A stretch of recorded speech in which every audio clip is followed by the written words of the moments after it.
ایک صاف بات ہمیں ایک دوسرے کے ساتھ کرنی چاہیے۔ اس وقت صورت حال یہ ہے کہ 17 میں آپ کو بتانا چاہتا ہوں کہ ہمارے جو ریزروز ہیں فارن ایکسچینج کے، وہ اس وقت سے اگر آپ اس کا مقابلہ کریں تو آلموسٹ ڈبل ہو چکے ہیں الحمدللہ، لیکن اس میں دوست ممالک کے قرضے شامل ہیں۔ اور میں آپ کو کس طرح یہ بات بتاؤں کہ کس طریقے سے ہم نے ان دوست ممالک کو جا کر قرضے لینے کے لیے ان کی درخواستیں دیں،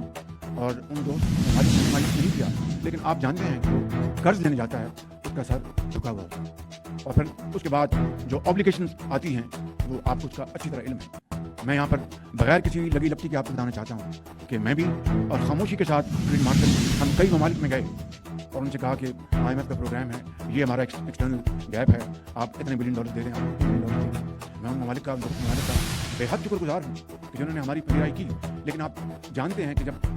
کوئی کسی سے مانگنے جاتا ہے تو اپنی عزت نفس کے اوپر وہ اس کی قیمت اس کو چکانی پڑتی ہے، کمپرومائز کرنا پڑتا ہے، اور پھر بعد میں کوئی ایسا کہیں سے خواہش آ جائے تو اس خواہش کو کتنی بھی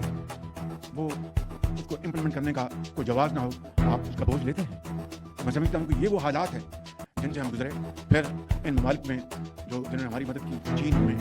سر فہرست ہے ہمارے $1 انہوں نے رول اوور کیے۔ میں کسی مزید تفصیل میں نہیں جانا چاہتا، لیکن حقیقت بتاتا ہوں کہ مشکل ترین گھڑیوں میں، چیلنجز میں چائنا نے ہماری مدد کی ان حوالوں سے، سعودی عرب نے ہماری دل کھول کی مدد کی، UAE نے ہماری مدد کی، قطر، یہ وہ ممالک ہیں جنہوں نے پاکستان کا پورا ساتھ دیا، اور اس طرح یہ پروگرام اسٹچ ہوا، اور اس طرح ہم الحمدللہ آج آگے بڑھے۔